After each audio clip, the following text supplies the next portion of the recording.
When I was a kid, I didn't have a mom and dad per se. I grew up with my grandmother. And it was me and my older sister and two other siblings living with my grandmother.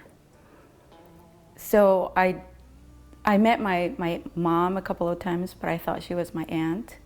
And I never met my dad. I never met him. So as far as I know, he was never around. And my mother had a relationship and she got pregnant. And she just dropped me off with my grandmother. And that was my childhood. When I lived with my grandmother, it was very hard because we were really poor. We lived in a really small little village in Honduras. That's where I was born. And just very, very hard living. We had to bring water from a river and do our laundry in a river. And we had no electricity and no running water. And we lived in a little hut, you know. So that was built by my uncle who lived with us too. It was a really small place, so it was pretty hard to get around. And I learned about, you know, cars. I would see a car going through town, like a bus going through town, and everything that we did was walking distance. Everything, we walked everywhere. So that was my childhood.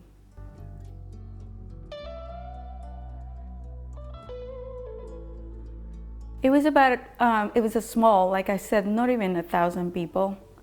And there was a little school, but my grandmother didn't think that school was necessary for us to go to, that we needed to learn how to be, how to take care of our home. And that was the main goal, just to take care of our home and to learn how to cook and clean. And she was I remember, very angry lady, and so very abusive verbally and physically. We were pretty much beat up every day. When things didn't go her way, we would get physically abused. And it was just over simple things, but she was struggling herself, so I understand that. But it was really rough. It was a rough childhood.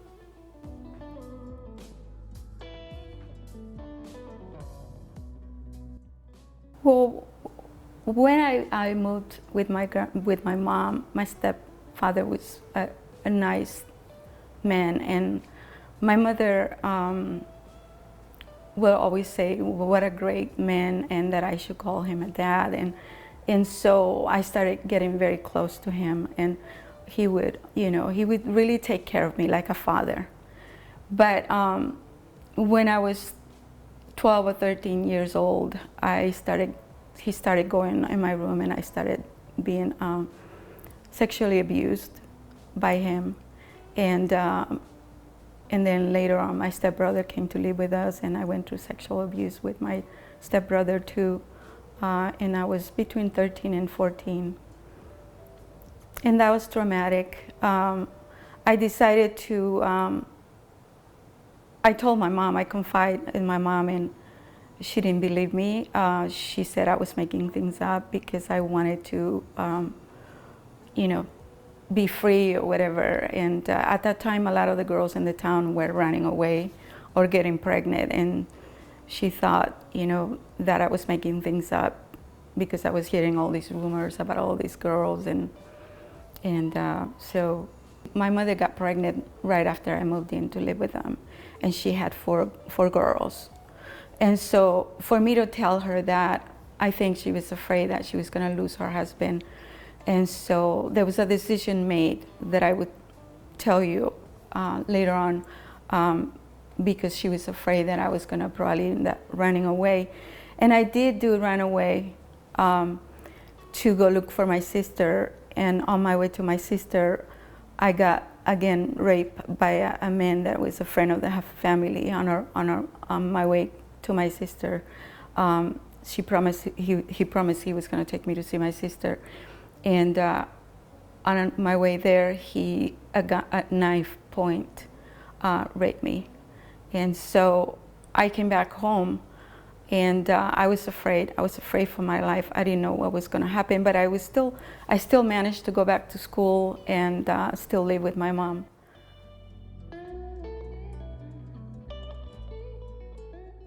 When I told my mom about the abuse, like I said, it was just this distance between her and I, and we were like, it was a struggle.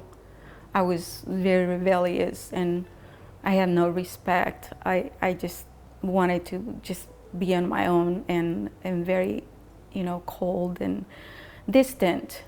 And so I think she thought I was probably gonna run away again. And so one day when I came back from school, I found my little bag, a little suitcase, and her and my dad and this man were there. And I found out that she was planned an arranged marriage for me to marry this man. And he was a friend, again, of the family. And so when I found out, I was devastated. But I felt that it was better probably to do that than to stay in the house. So went on with the marriage, and I had no say on it because that was their decision. I was, in their hands. And so the abuse that I went through with my then husband, it was terrible. It was he was a very violent man, and he was an alcoholic. So for 6 months we were married, and I went through a lot of physical and sexual abuse. I was 16 when the arranged marriage happened.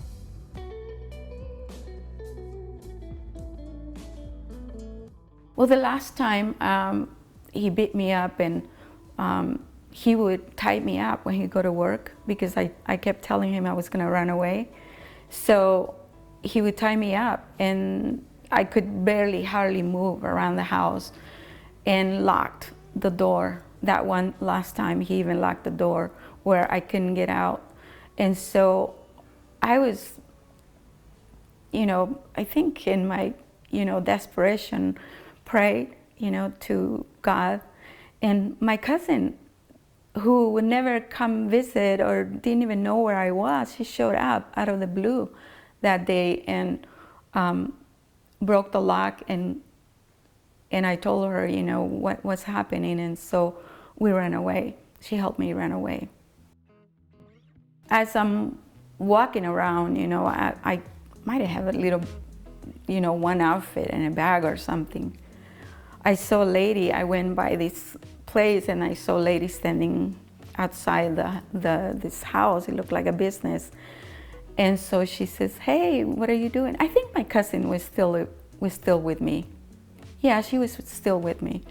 And she said, "What are you girls doing? Where are you going?" And my cousin said, "Oh, we're looking for a job and a place to stay." And she said, "Well, you guys seem really nice. I can give you a job and help you." And she said, "Well, my cousin here is the one that needs help. I'm going to be okay. I'm going to go back to my family." And so my cousin thought I was going to be okay, so she left me there with this lady.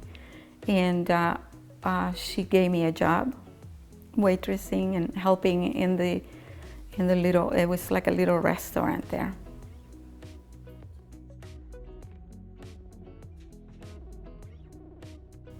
The waitressing job that I had changed into like an entertaining her clients, dancing and drinking. And at the beginning I thought, it was going to be simple, thing to do, and that I could do that for a little while till I found out what the next thing I was going to do. But she started buying me gifts and clothing, and a few times I got sick, she would take me to the doctor. She was providing all these things for me. And so when I was asking her, I kept saying, I'm going to leave, I'm going to probably do something else, because I didn't think that that's what I was going to be doing. And so she threatened me, that I owe her money and now that I have to stay. And so then she asked me to work in the other part of her business, which it ended up being a prostitution home. And then she put me in this little room where when I was in the other part of the house, it was like a better little place, but now I was in this little room. And the first night that she moved me there, men started coming in there. And of course, it was rape, because I didn't know what was going on, so I would fight. And it happened over and over and over. And it was really hard to get out of there because everything was guarded, and I was fearful for my life, because she threatened me that I was going to get arrested and brought back. And it happened many times where I did try to run away and I was brought back by the police because, she said that I owe her all this money. And so it was like a vicious circle that kept happening a few times when I ran away. So you give up and you because when you get arrested, they charge you a fine. And so the more you do it, then it adds up. So then you keep getting more deep into the hole. So that was my journey for, I said 2.5 to 3 years I was in there, in that life with no hope. But one time I think out of desperation, I had a friend that used to come to the club a lot, a male friend, and he was a really nice man, and I sincerely had hope that he was going to help me get out, because everybody that would come in there, I would say, I don't want to stay here. I want to get out. I wish somebody could help me. And this young man offered to help me, and he would come often, and sometimes he would pay for hours just to be with me. And I couldn't understand, but I was thankful that he was doing that.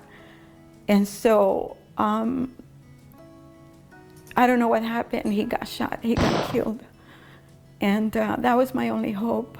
And so I started just being more susceptible to the drugs and the alcohol to numb the pain and to just forget, where I was. But so I would drink. I would be drinking, and I started cutting, and I started getting in fights with some of the girls, and some of the girls were insecure because I was one of the youngest girls there, and so I was busy a lot. And so I think one day, out of desperation, I just sat. We had like a little water fountain in the middle of this area, and I sat down and I just said, God, help me get out of here. If you are for real, help me get out of here. Well, soon after that, but I think in the middle of all that, I had a guy that came in the club and pointed a gun to my head, and he was ready to shoot, and he said, "Oh, I'm sorry, do you look like somebody I know?" And he says, "I don't know, the devil just saved your life," or something like that. And I was afraid for my life. After finding out that my friend was killed, and now that man pointing the gun at my head, I was petrified. And so I wanted to get out of there. I realized, that I needed to get out. A lot of the girls that worked there, once they were not making as much money for her, she would sell them to other clubs. And so, or they end up getting sick and just, AIDS, and you hear stories. And so I started getting very scared. And so that's when I reached out to God.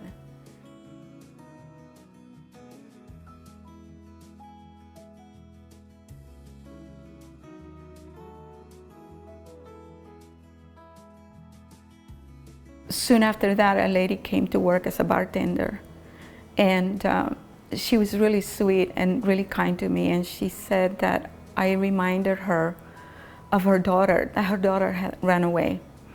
And so she said she was going to help me get out. Again, I said, I want to leave. I don't want to stay here. I don't want to die here. And she said, well, I'm going to help you. And I don't know how she convinced the owner of the club to let me go, not to buy any more things for me, and to pay, for what I owe her. So this lady rescued me out of the club, and I got out. And then I lived with her for a little bit, and I got a job. But I was petrified because the cops are on the streets, the police are on the streets. And of course, every time I would run away, I would stay away for maybe, a little while, and then they would bring me back in. And so I felt like I could not stay there. And so I found out that my sister had come to the United States. And then I thought, that I wanted to leave, whether if it was the United States or anywhere, that I wanted to get out of there. And then, of course, I was fearful that my ex-husband would find me, because he couldn't do anything when I was in the club, because they protect you there, And so, so I thought getting away from the country totally would be my best thing to do.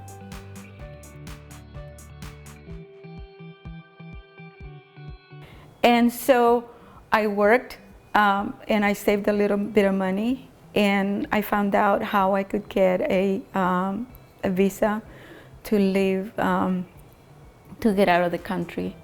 And one morning at 3 o'clock in the morning, I had, I think I had $700 or $800 with me, and I figured that was going to be enough to come to the United States. And I got in a bus. I came in a bus through Mexico. But at the time, I wasn't sure where I was going. I thought, I'm just getting away, And it was like, it was amazing. That journey, it was totally God. Like I said, it was 3 o'clock in the morning. I get on this bus, and we stop, and I think it was Costa Rica. We stopped there, and then we traveled to Mexico, and I'm by myself. I'm with my little bag of clothes, holding onto it real tight, and my papers. And so when we got to Mexico, to DF, we stopped and to eat. And so we got out, and I was one of the first ones to get back in the bus, because I wanted to make sure that my destination, wherever I was going. But I knew that it was in Mexico City that I wanted to stay. It still felt close to me, to Honduras. And so this lady sat next to me, and she's been sitting next to me the whole time, but we have not spoken. And so she asked me where I was going, and I said, well, I think I'm going to go find my sister. She lives in California. And she said, oh, I'm going to California too. I'm coming back from visiting my children in Honduras. And I said, oh, you're from Honduras. And it felt like this thing just dropped off of me, because I have somebody, that has something that's from my country, and so I can talk to her. And she said, you need, she said, so do you have a passport? I said, yes. And she grabbed my passport, and she said, this only gets you through Mexico. And I said, oh, really? So I can't go see my sister? And she said, no. She says, but I can help you. We can work something out, and I can help you. And I was thinking, boy, she seems so nice. What if it's somebody like that lady in Honduras that promised to help me, and here I'm, going into another same situation. But the fact that she told me she had children kind of made me feel safe a little. And so we came through Mexico and all the way to Tijuana, but in our travels to all that time, we got stopped somewhere in the middle.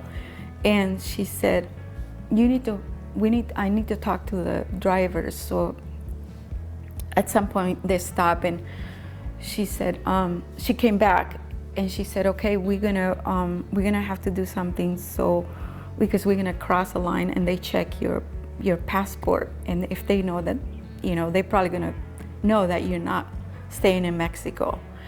And so they pull all the bags from the belly of the bus, and they stuck me in a corner and put all the bags in front of me. I couldn't even breathe. And like that, I crossed to the next town, and I ended up in Tijuana. And so when we came to Tijuana, that's when she made arrangements with the person to help me cross the border. But I thought it was, that we were gonna be driving across the border. But no, it was, we ran across the border. We crossed the border running with, like, I would say about 15 other people. And it was a lot of men, and I thought, oh my God, here we go again, But the man that was leading the group that crossed us, the coyote, he was a really nice man, and he was really like cautious of, it was like 3 or 4 girls. Some of them were much older than I was, but they were making sure that we were okay and that we were gonna cross.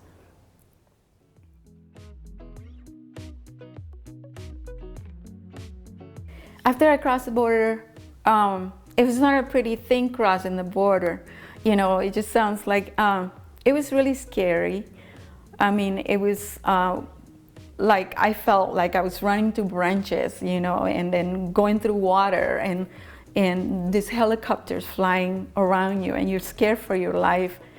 But the more I ran and the more I felt like, I was gonna do this. I wanted to do this, and because I wanted to be, find the freedom, I guess. I don't know, something about that just made me feel eager to do this. And so my sweet friend, the one I met on the bus, picked me up, like I said, in San Diego, and brought me to live with her.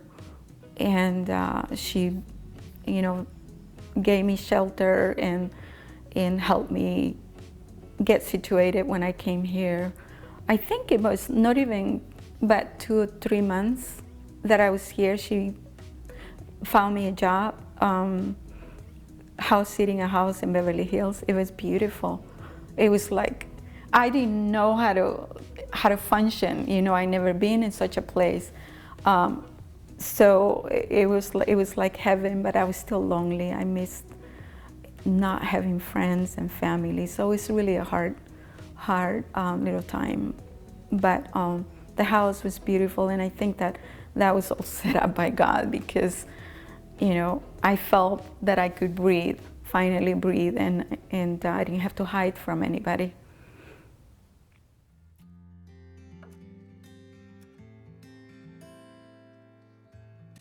Actually, when I worked with this lady, because I didn't have access to all that stuff, it was okay. I was okay with not having problem with everything that I, struggling with in Honduras. But once I left that house, I went to live with my sister and a friend. I found my sister. A year later, after I came to the United States, I found my sister, and so I went to live with my sister, and we didn't want to work cleaning houses anymore, or we didn't want to work. So we wanted to work, but we wanted a little bit more easier job, so we decided to go waitressing, And so, and I think we did some stuff during the day, whether if it was to go to school or, do other things. But waitressing was our main job. So that's when I got, again, started drinking again. And because I was lonely. I was like being very promiscuous at the time too. And I kept that lifestyle. And I didn't know that, that same lifestyle that I had in Honduras was creeping in again. But it was different here because there were better drugs and, all that, so.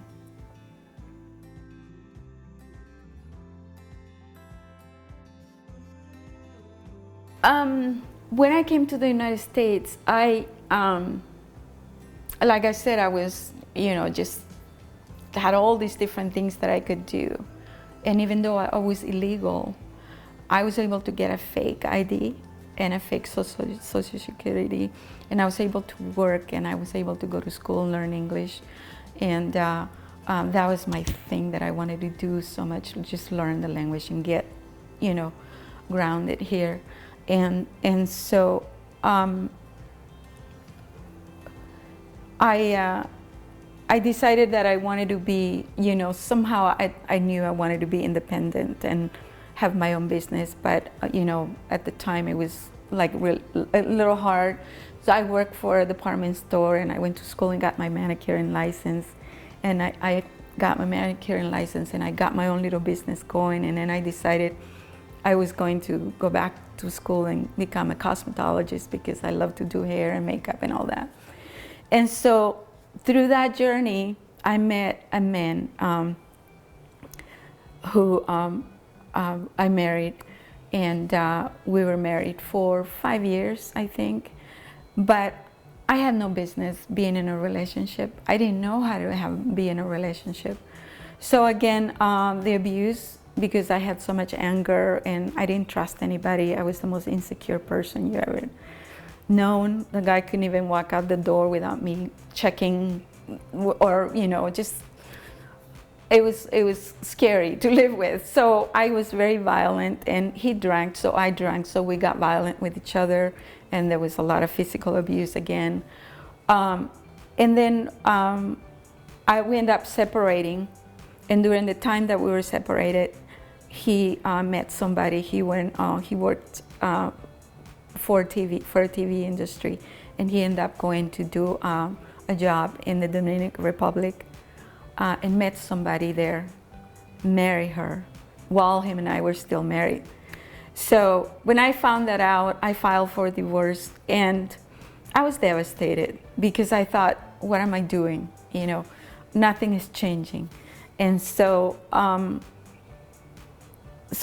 ended up moving on my own, and we got the divorce. I ended up, soon after that, met somebody in the building where I was living who is a cocaine dealer. And I thought, great, let's continue. I guess this is what I'm gonna do. So drinking and doing cocaine and sleeping around became, my routine. I was still working. I still had my job. I got my clients. I worked everywhere. I was meeting people in Hollywood, and I started going on that spiral where doing the drugs and the drinking, alcohol, being promiscuous. It was really easy for me to meet men everywhere I went. They were there for whatever purpose, drugs, alcohol, money, whatever. And so, but one morning, I had a party at my house that weekend, and there was a table like this, and there were lines of cocaine on the table. And I woke up that morning, and there were people in my bed everywhere, and I went into the bathroom, and I looked myself in the mirror, and I just saw a different person. Not that person that came here with dreams and ambitions and goals. I saw somebody dead, and I'm like, what's going on? And what am I doing, And I had gone through all my little money that I got from my divorce settlement and used in drugs, and because I had all these friends all of a sudden because of the drugs, and everything. So I just heard a voice and said, Ellie, I'm your father. And at that moment, I never thought about needing my father or meeting my father or anything. But as I heard that voice, I kneeled on the floor, and I just felt this sadness inside of me. And I said, who is that? I'm sorry. And I just cried and cried and cried, and I got out of the bathroom and told everybody to leave my house, get out. And I just sat in my living room just thinking and meditating what my life has been. And all of a sudden, I just got all this download of information that I did not even want to go there because the pain was so hard, and the shame and that I felt. And I just said, is this God? And I just felt just kept feeling his love around me. And so I guess I got hungry, and I went to fix myself something to eat, and I said, okay, if this is God, point me to a place where I'm gonna go and find who you are, because people used to talk to me about God all the time and would give me little messages or Bibles or whatever. And I said, okay, where am I gonna go and learn more about you? And so that same afternoon, I turned the television on, and there was this man. I mean, I never watched Christian television. And there's this man talking to the congregation, and he said, there's a woman out there, but God is knocking at your door today, and he wants to change your life forever. But the shame is keeping you from doing it. Don't worry about that. He loves you, and he has a plan for you. And at that time, I felt like that was God. That was God talking to me. And here he is talking to me through this man. And so it turned out to be Jack Hayford, and his church was Church on the Way, and his church was 5 minutes away from my house. So I think that same weekend, or that Sunday, I ended up going through that church, and I gave my life to the Lord that same day. And I never looked back. I never looked back.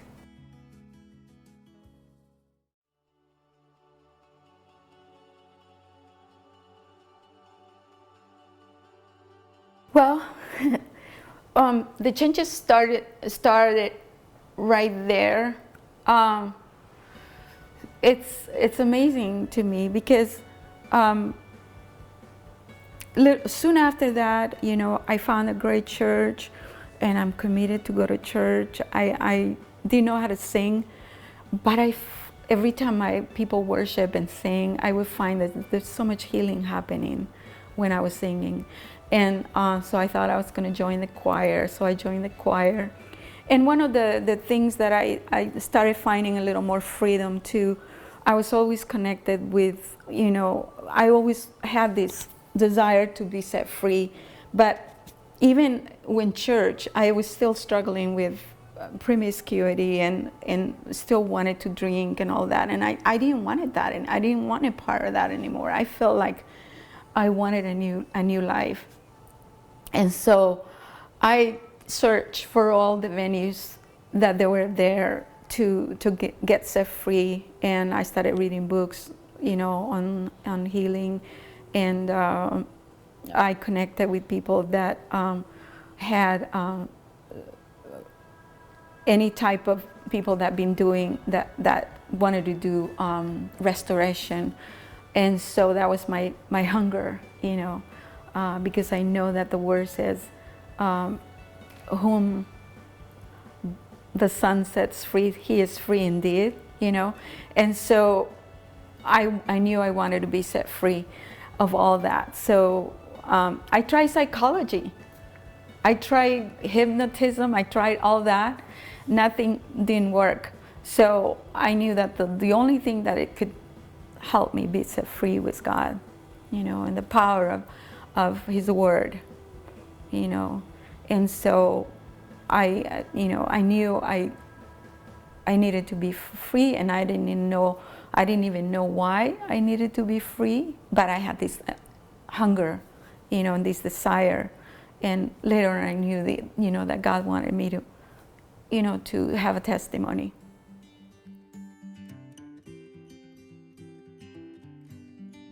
Well, during that process of healing and restoration and everything, I was meeting with this group of ladies. We had a book club, and we were reading books on boundaries, because we want to stop dating men, and we wanted to, stop that cycle, you know. And so one of the books was Boundaries, and another one was Safe People. Well, and she, at one point, she decided that there was this group of men she met in from Mariners Church. I don't know if you guys are familiar with that. And so they're reading this book on boundaries, you know. And she said, why don't we get their perspective and see what, and I'm like, I am not gonna go there. I said, I am not gonna be around that, because that, I'm not gonna be there. So she said, okay, but pray about it. And so I'm like, no, I'm not gonna show up. So I had a really busy day at work that Saturday, right? And so I was hungry. So I thought, okay, maybe I'll just go for a bite, you know, and then leave. So I got there first before all these men showed up, and it was about a handful of them. And so I'm sitting there eating, and next thing I know, this guy walks in, and it was somebody that I knew from Church on the Way. I seen him at Church on the Way, and he was in my choir. And I'm like, oh, no way, I am not gonna share. You know, if she asks me anything, I'm not sharing anything, because that guy is from my church, you know. And so as time went on, it was time to share.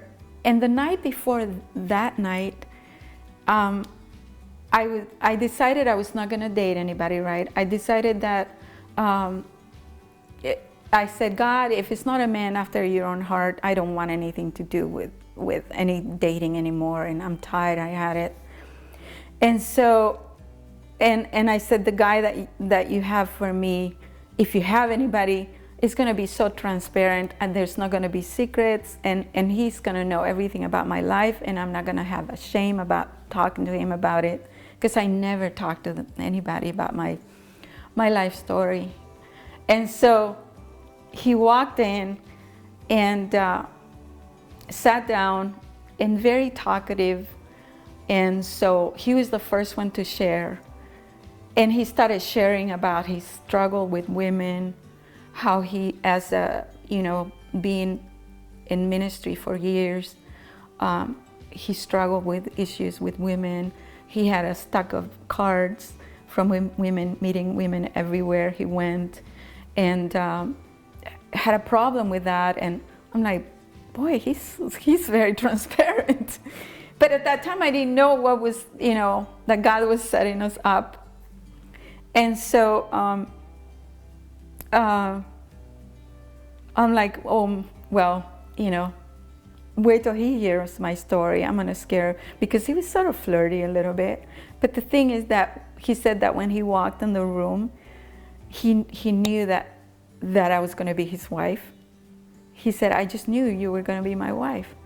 And I didn't know how I knew that. And so, and then to confirm that, a girl that was sitting next to me in one of the meetings had told me that when I met my husband, he was gonna knew I was gonna be his wife. So it was God arranging this whole thing. And so we started kind of getting together and going to meetings together. And I finally got bold enough to share my story with him, and he just got, you know, started crying and asked me to forgive him, to forgive. He asked me to forgive him for everything that every man had done to me, and that, you know, he was getting set free as I was sharing my story. And so that's how our relationship started. And so we've been married for 17 years now.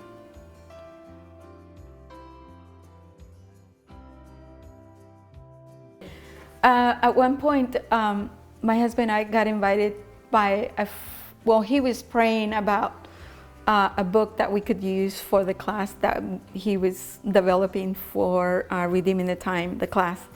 And so he was praying about a little more depth to get into the class.